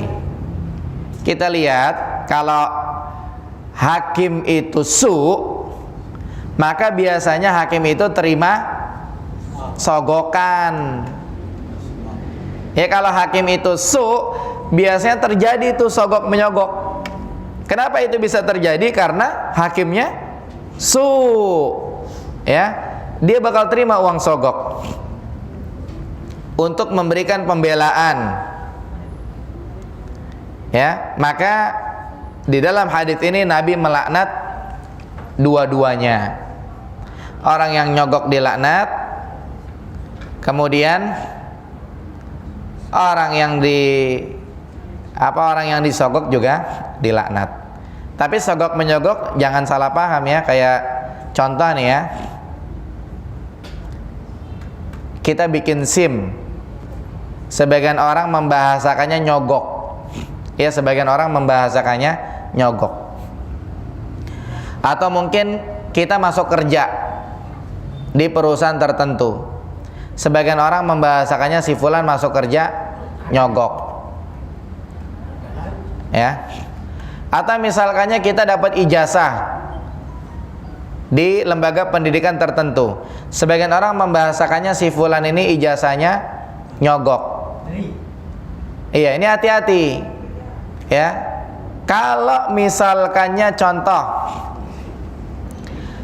dikatakan si fulan ini masuk kerjanya nyogok, kalau memang aslinya dia tidak layak di kerjaan itu, akhirnya biar masuk nyogok, itu namanya nyogok. Akan tetapi kalau si fulan itu memang aslinya layak di kerjaan itu, cuma memang ketika masuk itu harus bayar gitu, maka tidak dikatakan fulan itu nyogok.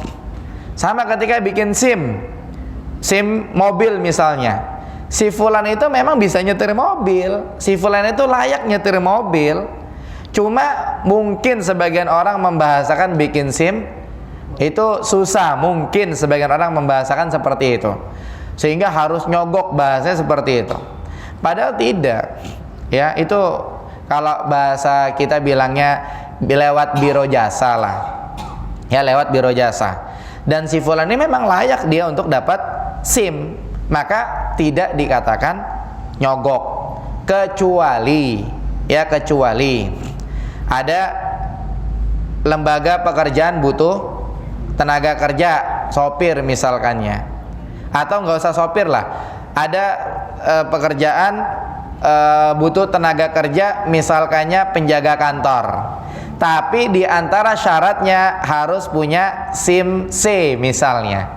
Ini penjaga kantor harus punya SIM C, dia nggak bisa naik motor.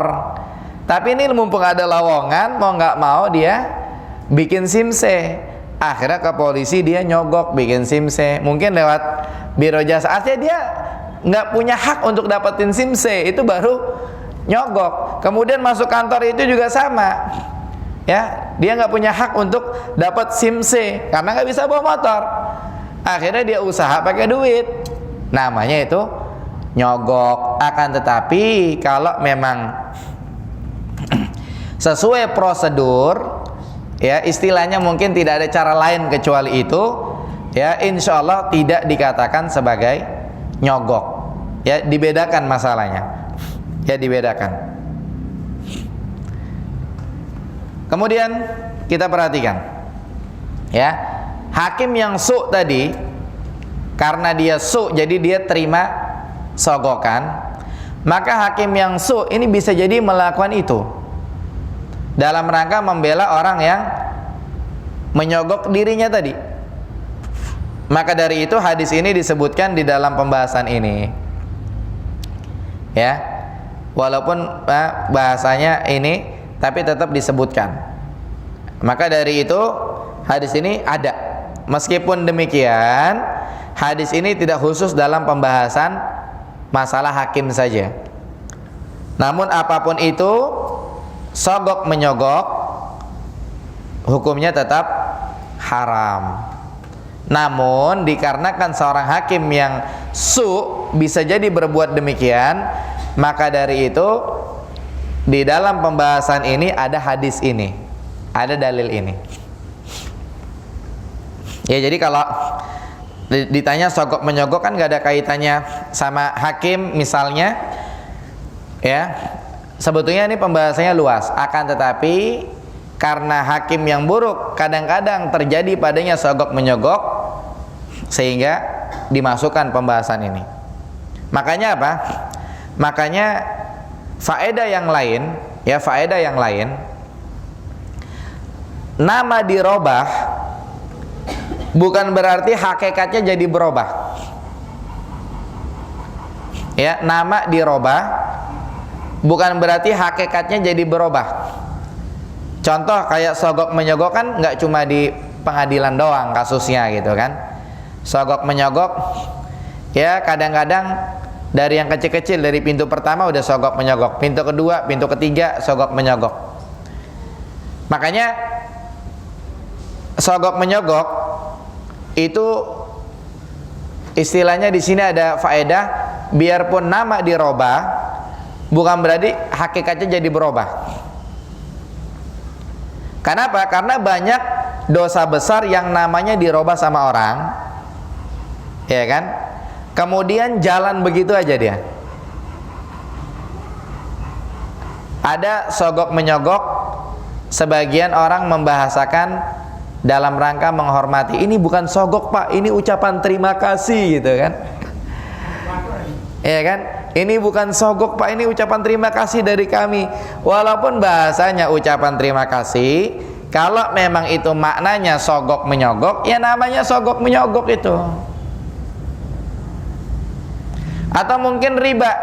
Riba sebagian orang membahasakan bunga. Tidak. Sebagian ya membahasakannya bunga. Bukan riba. Ya. Karena kalau misalkannya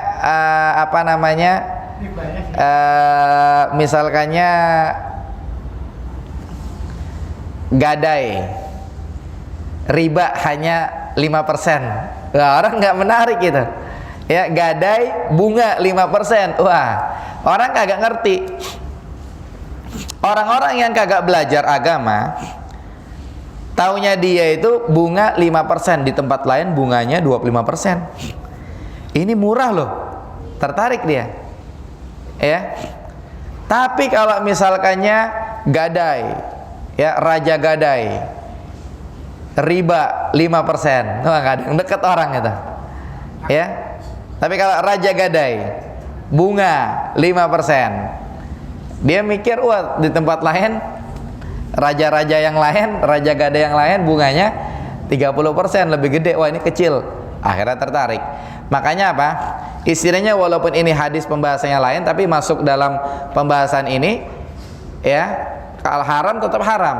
Makanya kalau ada nama dosa, biar disulap namanya jadi apa, kalau haram tetap haram. Sebagian orang membahasakan riba itu apa? Bonus, ya kan? Keuntungan. Ya, ada nggak yang membahasakan riba itu keuntungan? Ada. Allah mengatakan wa ahallallahu al-bai'a wa harrama riba. Allah menghalalkan jual beli dan mengharamkan riba. Kemudian tafsirnya apa? Tafsirnya orang itu mengatakan riba itu sama aja jual beli. Kalau saya dagang modalnya 1 juta, kan saya jual 1.200.000. Makanya kalau situ minjem 1 juta, udah dicicil sebulan 100, tahun lunas. Sama aja itu keuntungan buat saya. Ada orang membahasakannya demikian. Dan masih banyak lagi. Ya. Atau misalkannya khamar, dibilangnya minuman keras. Ya kan? Ada minuman keras, ada minuman ringan. Nah, khamar minuman keras, biar ganti nama jadi minuman keras, haram tetap haram. Atau ada lagi kesyirikan, diganti bahasanya, dibilangnya apa? Padahal syirik nih, tapi orang dagang iklannya apa bilangnya? Tawasulan, ya, tawasul. Iya, kalau tawasulnya tawasul benar, ya tawasul benar ya boleh gitu kan. Tapi ini ada membungkus kesyirikan dengan bahasanya tawasul.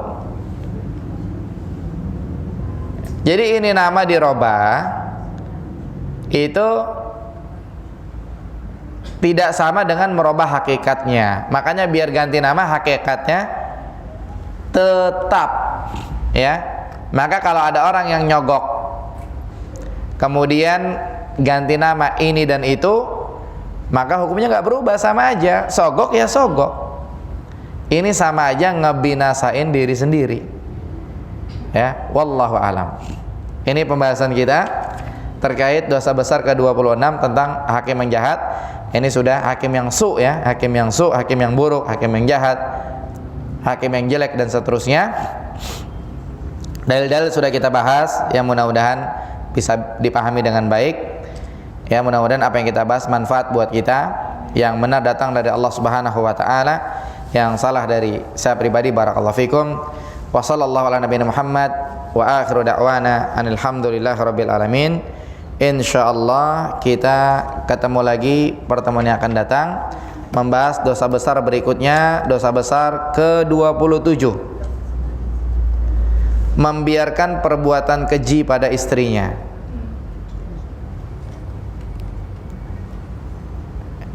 Ya, berarti ini buat suami doang dong? Jawabannya enggak.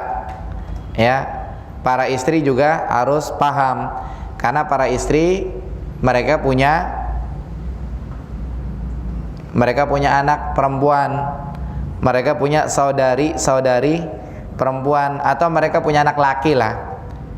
Ya, mereka punya saudara laki-laki, sehingga mereka bisa menyampaikan masalah yang akan dibahas ini kepada saudara laki-lakinya. Sebagaimana masalah haid dan nifas, ini kan tentang perempuan. Apakah laki-laki nggak perlu tahu? Jawabannya harus tahu juga, karena laki-laki punya istri, punya ibu, punya saudari, untuk menginformasikan kepada mereka, untuk memberitahu kepada mereka. Kemudian nanti insya Allah, karena pembahasan sedikit, mungkin bisa lanjut ke dosa besar ke-28 dan seterusnya insya Allah. Wallahu a'lam bishawab. Sebelum ditutup, ada yang bertanya? Kita ketemu lagi insya Allah bulan depan, April. Masih ada 1 kali lagi. Mei sudah puasa. Ya, April, tanggal 11 April insya Allah, apabila tidak ada halangan. Karena kita puasa nanti bulan April, pekan ke-4.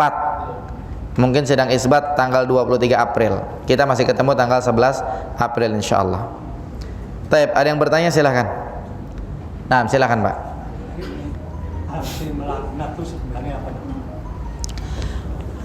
Di halaman berapa? Ini di halaman 89 itu kan ada Allah melaknat orang yang bukan sokok. Artinya melaknat. Di halaman 89 Allah melaknat orang yang sogok menyogok. Artinya melaknat apa? Para ulama menjelaskan arti laknat adalah at-tardu wal ib'adu an rahmatillah. Ya, dijauhkan dari rahmat Allah. Jadi artinya Allah melaknat, Allah menjauhkan dari rahmatnya, tidak dapat rahmat dia. Dan kita ingat, orang masuk surga karena rahmat Allah. Nabi ditanya, wala anta ya Rasulullah, walaupun engkau ya Rasulullah masuk surga karena rahmat Allah? Jawabannya, iya. Illa an yataghammadani Allahu birahmatin min. Hanya saja Allah membanjiriku dengan rahmatnya. Berarti Nabi dijamin masuk surga atau tidak? Dijamin, karena kebanjiran rahmat Allah. Nah kita, ya kan? Kita kebanjiran rahmat Allah atau tidak? Harapannya iya. Ya, cuma nggak dijamin. Ya, makanya apa? Makanya kalau sudah laknat berbahaya. Ya, jangan sampai kita dilaknat oleh Allah karena nanti nggak dapat rahmat, sedangkan kita butuh rahmat. Ya, walaupun amalan banyak tapi tidak dirahmati gimana? Ya, makanya doa untuk jenazah, Allahumma ighfir lahu, Allahumma arhamhu. Ya Allah, ampunilah dia, rahmatilah dia. Atau ketika ada orang yang meninggal, si fulan rahimahullah, semoga Allah merahmati dia. Si fulanah rahimahallah, semoga Allah rahmati dia. Kalau si fulan almarhum, artinya orang yang dirahmati belum tentu.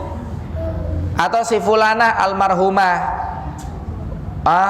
orang yang dirahmati juga belum tentu.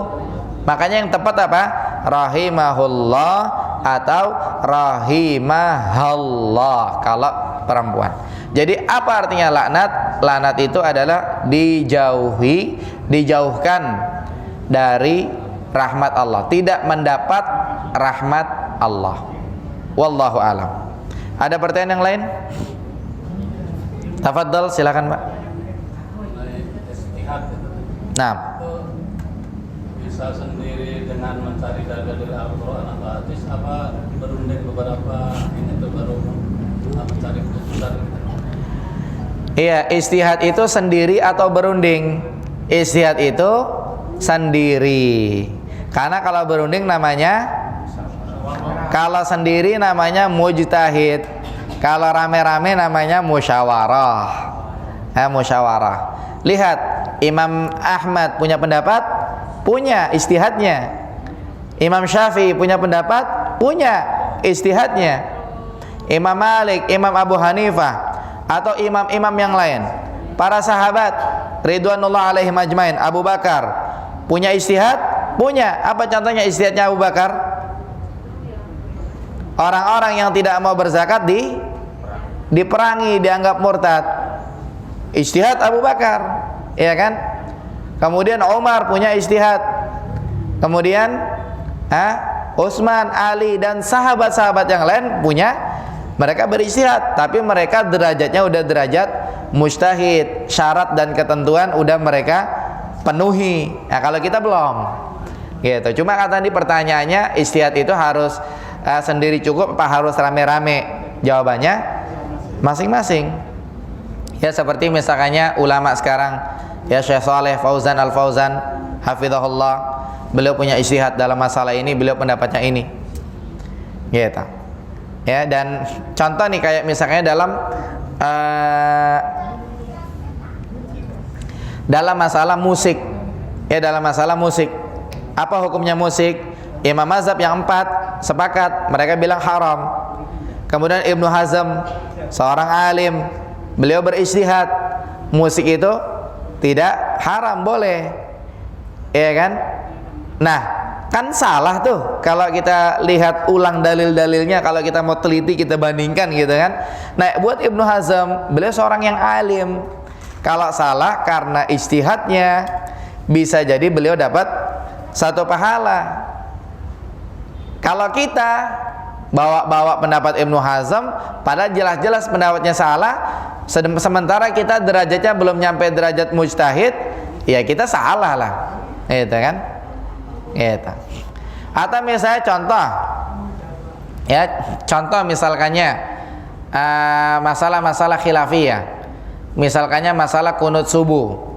Ya, kunut subuh Imam Syafi'i mengatakan sunnah, kemudian Imam Hanafi mengatakan bid'ah, Imam Hambali mengatakan kunut subuh tidak ada, yang ada kunut nazilah. Begitu.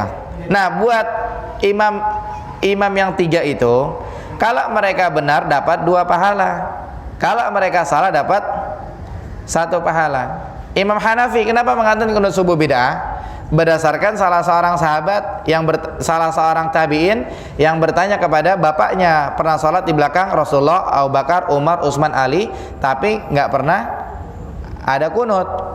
Ya mungkin ketika beliau sholat, ya lagi nggak kunut aja Rasulullah. Padahal di riwayat lain kan Rasulullah pernah kunut ya, kita tahu ya. Ketika para ahli Quran dibunuh, beliau kunut selama sebulan, dan beberapa riwayat yang lain kan seperti itu. Kalau Imam Syafi'i mengatakan kunut sunnah berdasarkan beberapa hadis, di antara hadisnya itu hadis-hadis dhaif, tapi mungkin di sisi beliau itu hadis sahih, hasan, bisa jadi kan begitu. Kemudian Imam Ahmad ini menyaring 2 pendapat itu. Ternyata saat-saat Rasulullah kunut itu adalah kunut nazilah. Begitu. Nah, buat mereka itu dapat 2 pahala kalau benar, 1 pahala kalau salah. Buat kita kalau misalkannya kita belajar, kita tahu contoh itu bid'ah, kemudian kita masih amalin, ya salah. Atau misalkannya buat kita tahu itu sunnah, kadang-kadang kita amalin, kadang-kadang tidak, ya sah-sah saja. Atau mungkin buat sebagian pahamnya itu sunnah kalau lupa sampai sujud sahwi misalkannya, dan memang dia tahu itu, maka sah-sah saja buat orang seperti itu. Ya apalagi dalam masalah kunut ini masalahnya luas di kalangan para ulama. Orang yang mengatakan bid'ah ya sah-sah saja karena memang hadis-hadisnya dhaif. Ya. Kemudian ada orang yang mengatakan sunnah, ya sah-sah saja kalau dia sudah belajar dan memang berdasarkan ilmu. Yang salah adalah kalau kunut subuh berarti ahli bidah bukan ahlus sunnah, kalau nggak kunut subuh itu ahlus sunnah. Atau sebaliknya, kalau yang kunut subuh berarti ahlus sunnah, yang nggak kunut subuh ini ahli bid'ah. Itu langsung mengeluarkan dari ranah ahlus sunnah gara-gara masalah kunut subuh, padahal nggak terlalu, para ulama juga khilafiyah, ini yang salah. Nah, sebagian masyarakat kita sampai ke arah situ. Wah, ini mah ahli bid'ah. Kenapa? Dia mah kunut. Atau wah, ini mah ahli sunnah. Kenapa? Wah, dia mah kunut. Misalnya begitu. Yang benar enggak? Nah, yang benar enggak kunut. Kalau enggak kunut baru ahli sunnah. Atau kalau enggak kunut itu ahli bid'ah. Ke arah situ gitu ya. Ini tidak benar. Ya, itu tidak benar. Ya, seperti para ulama tidak sampai ke arah situ. Langsung mengeluarkan dari ranah ahlus sunnah wal jamaah, tidak demikian. Ya, wallahu a'lam. Ibu di belakang ada yang bertanya? 5 menit lagi. Pertanyaan terakhir, ada? Ada yang tidak dipahami? Insyaallah Pak. Alhamdulillah. Baik, ada pertanyaan dari belakang? Kalau tidak ada kita tutup insyaallah. Baik, sepertinya tidak ada, kita tutup ya. Mudah-mudahan yang kita bahas manfaat, yang benar datang dari Allah Subhanahu wa taala, yang salah dari saya pribadi. Barakallahu fikum. Wa sallallahu ala nabiyina Muhammad wa akhiru da'wana anil hamdulillahi rabbil alamin. Subhanakallahumma wa bihamdika asyhadu an la ilaha illa anta astaghfiruka wa atubu ilaik. Wassalamu alaikum warahmatullahi wabarakatuh. Waalaikumsalam.